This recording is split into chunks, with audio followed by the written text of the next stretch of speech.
Hi everyone! From the first two chapters of this book on business ethics and social responsibility, what have we learned? We've learned about making a living, or business, and how to live, or ethics, as well as the philosophical background of ethics. Now, let's tackle the third chapter, the relationship of ethics with other sciences and other phases of human life, which will be given to you by Mr. Jello Riquizo and Mr. Lemuel Brian Pal.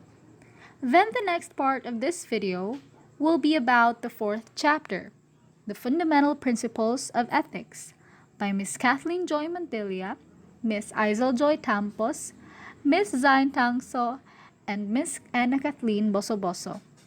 We hope that at the end of each chapter, we'll all be able to learn together and achieve all the objectives. Chapter 3: The relationship of ethics with other sciences and other phases of human life. Ethics is a branch of philosophy that studies the nature and the morality of human conduct. Ethics is related to other sciences because it also deals with the investigation of the nature of man as a rational being and a being in relation with others. But unlike other sciences, ethics focus and locus on man's nature and his behavior from the standpoint of morality. The material object of ethics is the human conduct, and the formal object is morality. First topic is about the relationship of ethics with other sciences. Ethics and logics.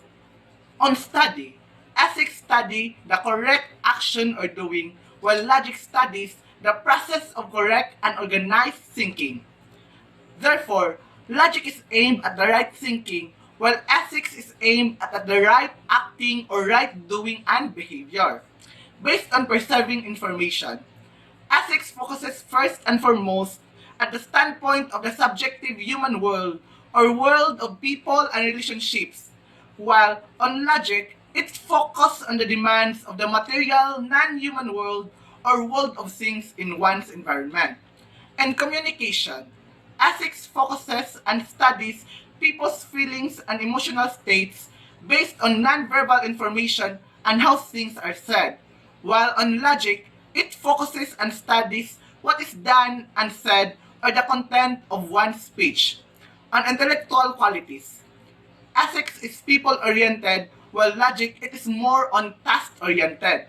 Lastly, on behavioral relationships, ethics shows people's feeling for their partners directly through emotions, while on logic, it shows their feelings for their partners by doing things for them.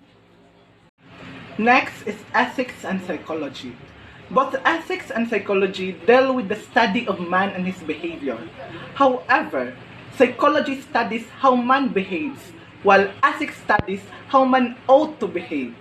Psychology is not interested in the morality of human behavior, while ethics concerned with man's moral obligation or the result of his behavior. Ethics is the study of human behavior from the perspective of morality. Psychology, on the other hand, is the scientific study of mental and behavioral characteristics associated with a particular kind of behavior. Another is ethics and sociology. Sociology deals with the study of the social order, while ethics deals with the study of moral order in the society. There is no social order if there is no moral order. Therefore, the foundation of any society depends on the moral values of people and their perspective concept of what is good and bad in human relationships. Society depends on ethics for its underlying principle. Sociology deals with human relations in a society, but human relations are based on proper order, and proper order comes only with the proper observance of moral laws and principles which regulate the actions of men and women in the community. Lastly, ethics and economics. Man supports himself by earning a living. Earning a living to support his expenses makes a man an economic being. Economics as a science deals with the study of wages, labor, production, and distribution of wealth. The study of these issues also involves relationships among individuals. For example, in wages between the employer and the employee, in production between the seller and the customers. These fiduciary relationships must be governed by human values that can only be understood in the light of moral principles and the nature of values themselves.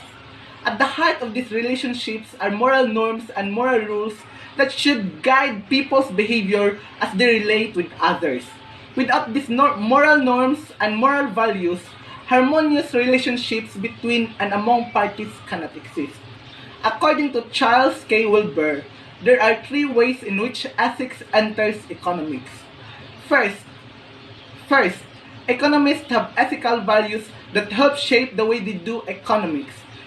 This builds into the core of economics theory, a particular view of how the economy does work and how it should work. Second, economic actors like consumers, workers, business owners have ethical values that help shape their behavior. Third, economic institutions and policies impact people differently, and thus, ethical evaluation in addition to economic evaluations are important. Good day, everyone. I am Limal Brian Pal, and I will be discussing the part 2 of this chapter, the relationship of ethics with other phases of human life. So, there are 6 ethics and law, ethics and religion, professional codes of conduct, etiquette, education, and art. So, please bear with me. So, okay. Ethics and law. So, ethics and law are closely related. So, ethics deals with morality, the moral law, the moral principles. And law may be defined as crystallized ethics. It is a regulations in our community. However, even though related sila, there is a difference between what is moral and what is legal. Laws are intended to regulate the external actions of man, while ethics investigates the internal disposition of man. So, law are regulations in our community as so that we can live peacefully, while ethics deals with our internal thoughts so that we can live peacefully, internally peacefully. So, though though law often embodies ethical principles, law and ethics are far from coextensive. Many acts that would be widely condemned as unethical are not prohibited by law. Example ani is na makakas imong katrabaho, imong boss. So, unethical, it doesn't mean na unethical na sadya automatically illegal na sadya, no? So, naga po distinction ang ethical actions and legal actions. So example ani is na makakasi mong boss, no? So, it is morally unacceptable, but it doesn't mean nga it is illegal act, no? Unless there is fraud. We all know that fraud is the intentional act of to deceive regarding a financial statement so that you can corrupt. So, though he may not be example sa atong katong na though he may not be legally or criminally liable for his unethical act, but morally he is responsible for his intents and motive. So law therefore is focused on external regulations of man, while ethics is concerned with internal disposition of man from the moral perspective. So related lang sila kay 'di ba alam natin na ang law is will be based on our moral principles, different philosophical perspective, and different standards, ethical standards, so that law are there to regulate a nation so that we can live peacefully.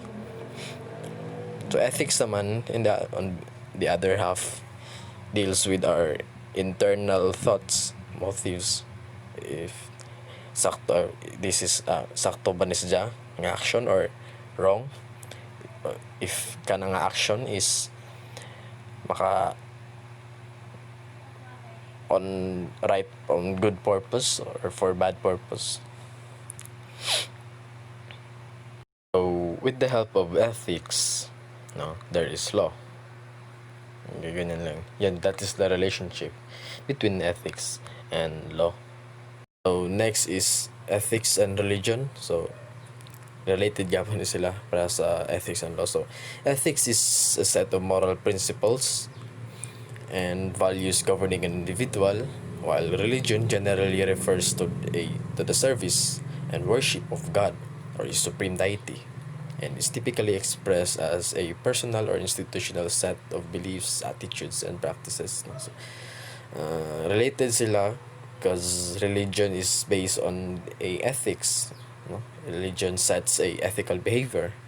Example is the Ten Commandments by God, by to Moses in Mount Sinai. So, ethics evaluates the behavior of man against his values, regardless of the source of those values, from different philosophers, different people, persons, whatever. While religion certainly can create an impact on individuals and may actually include mandates for ethical behavior. No? So, example ani a omnipotent being, a supreme deity, mandates nga bawal maganyan, no? So, bawal kang makipag ano. However, in the practice, so ethics and religion may overlap. So, ethics and religion are two phases of human activity. Both ethics and religion are based on the same postulates. Example, they both suggest and assume that the existence of God who created everything, man's free will, and the immortality of the soul. So, both are attained to a man's happiness in his life, no? In ethics, we tend to do a right action for a good purpose, while religion kanang naghahangad lang ng happiness in life, by faith, by beliefs. So even though related sila, so nasa yung separate distinction, authentic ethics cannot be separated from the existence of God. If there is morality, there must be moral law. If there is moral law, there must be a lawgiver, no? The ultimate lawgiver, a supreme deity that can give a law with regards his religion to live a happy life. So ethics and religion likewise presuppose the concepts of immortality of man's existence, that there is life after death, no? That is like resurrection or reincarnation. For this reason, we believe that the soul of the person, which continues to exist even after physical death, is a soul that is immortal. Lastly, ethics and religion both seek the absolute truth. Ethics seeks the absolute truth by using human reasons alone, while religion tries to understand the same absolute truth by virtue of one's faith and his adherence to divine revelation. So in this case, faith is our response to God's disclosure to us. So the relationship of ethics and religion is based on reason and revelation. No? So next is ethics and the professional codes of conduct. So familiar nyo na ito ng professional codes of conduct, no? Chapter 12 in our book by Salosagkol.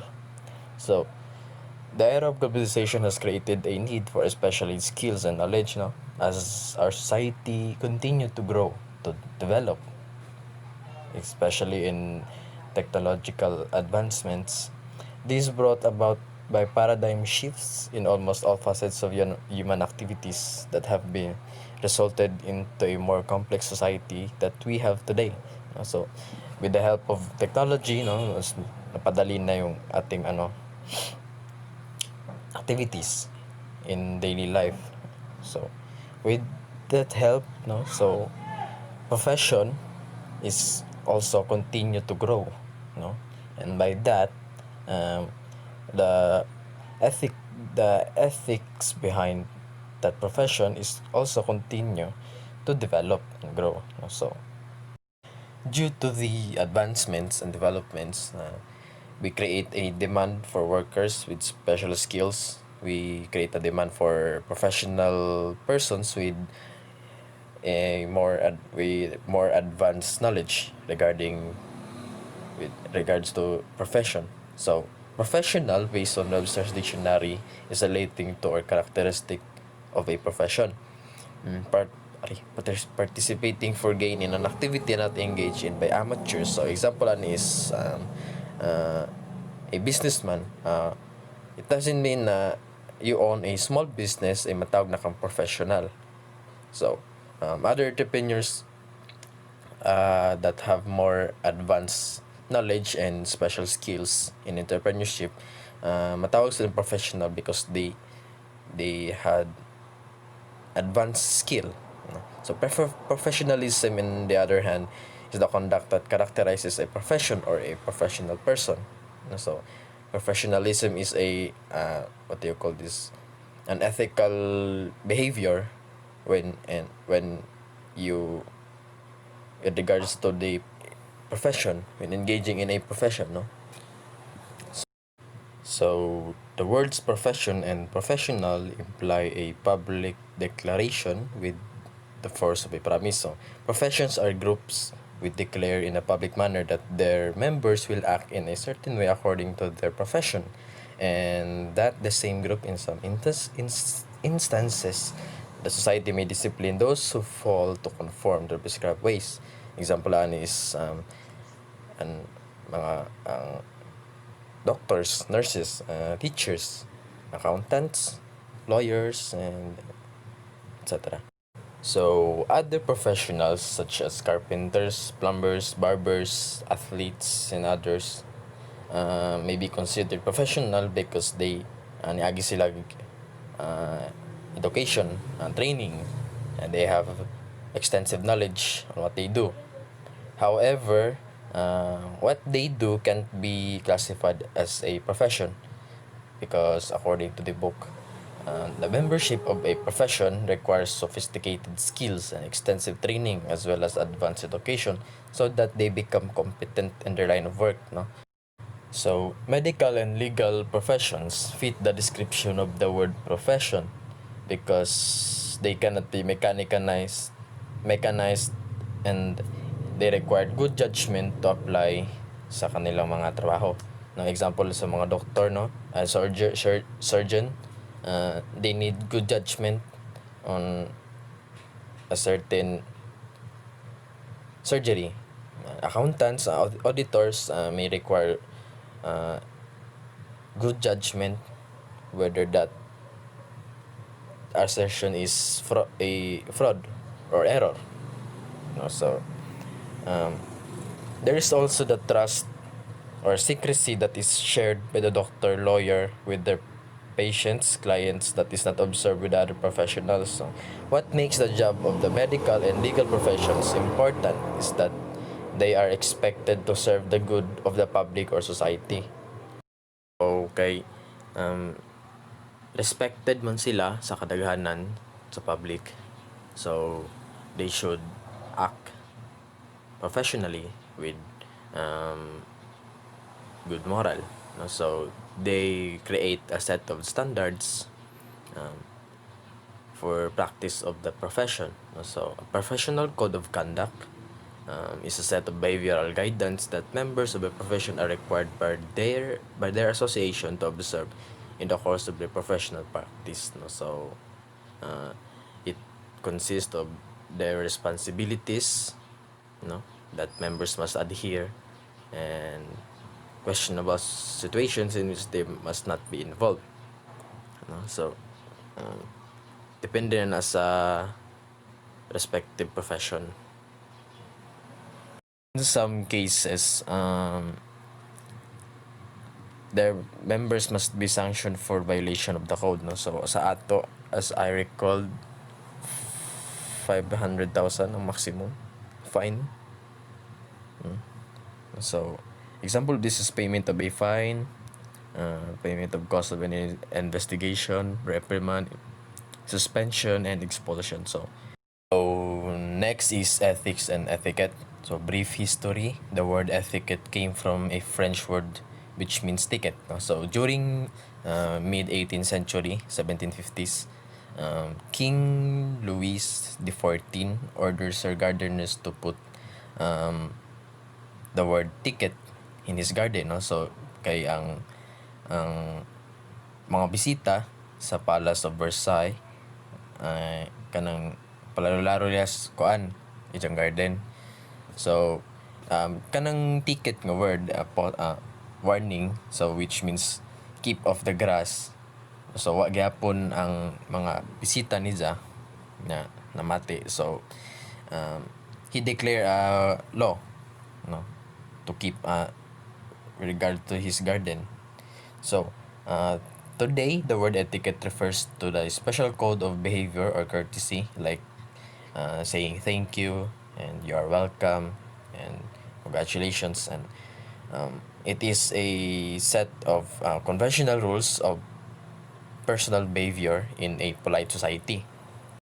So, although the rules of etiquette are generally non-moral in character, the violation of these rules of etiquette, however, may have moral implications.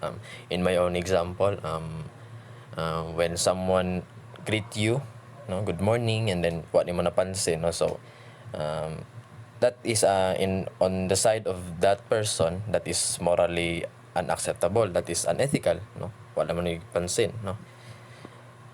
Example of this in the book, no, a boss and his secretary develop a special friendship in the workplace, and the boss, because of the closeness, calls the same secretary as sweetheart, no. So unethical siya sa workplace because no why professionalism, no. Example ani if a secretary has a husband, no, and then her husband calls his secretary sweetheart, so nadyo'y something wrong, no, which cause a away or gulo. However, the scrupulous observance of the rules of etiquette will not make a person moral. In fact, it can even hide or camouflage important moral rule issues. So, example ani, no, is during the racial discrimination in civil issues in the US during 1950s, na discrimination towards the Black American, no, in civil rights issue of racial discrimination in the US in mid 20th century. So when the white Americans claimed superiority over the African Americans and other minorities, no, so they Americans were taught as part kuno sa ilang etiquette nga kung naay kano nga musod sa bus and then wa na yung koranan, wa na available seat. So initiative na sa mga minorities, sa mga black person na i-offer ang ilang seat ato sa white man because they thought it was the proper thing to do, no, etiquette kuno, no. The real moral issue, however, was the racial discrimination and not the proper etiquette, no. So in workplace, kapag trabaho night time nga nagjaga-jagat ta or ingan na napoy tayo magsineryoso ta sa atong profession. So next is ethics and education. So education is defined as an instruction or training by which people learn to develop and use their mental, moral, and physical powers and abilities, no. Sa ato mga estudyante, no, so mas maka-learn ta sa atong subject if kita mismo mutudlo sa atong mga classmate, no. So ethics and education is more like same siya because ethics teaches us, educates us to how to live in a good way, you know, with good decisions, with the right decisions, and morally acceptable sa society. So a great educator once said, education is coextensive with life. Hence, we can say that ethics is life because it is the one that gives life its direction, purpose, and meaning. So, ethics murag sa teacher, no, that guides us to live with good actions and good purpose that can benefit the society. So last is ethics and art. So art is concerned with the use of imagination to make things of aesthetic significance. So ethics is aimed at conforming to an accepted standard of good behavior. Ethics also stands for moral goodness, art, and beauty. So ethics is an art for moral principles, no? We tend to think whether that action is right or wrong, no? Has right purpose or wrong purpose. Example sa art is accounting, no? Accounting is an art of journalizing, recording transactions, no? With ethics, of course. It may be difficult to ascertain whether a piece of art which is offensive to morals can be considered beautiful. Both through art and through ethics have the same aim. That is to arouse and to inspire the noble emotions of man, thereby creating no conflict at all. Consequently, an art which arouses the lower impulses of man defeats the very purpose of art. Um, so what moral concern here is the impact of art to the individual's mind, no? So to inspire the person's mind morally, no, depends on what the art is trying to imply to one's mind.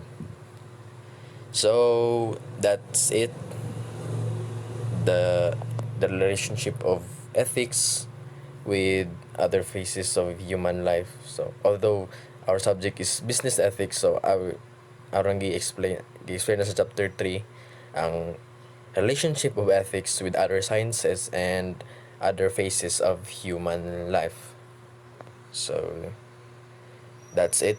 Thank you very much for listening, and God bless.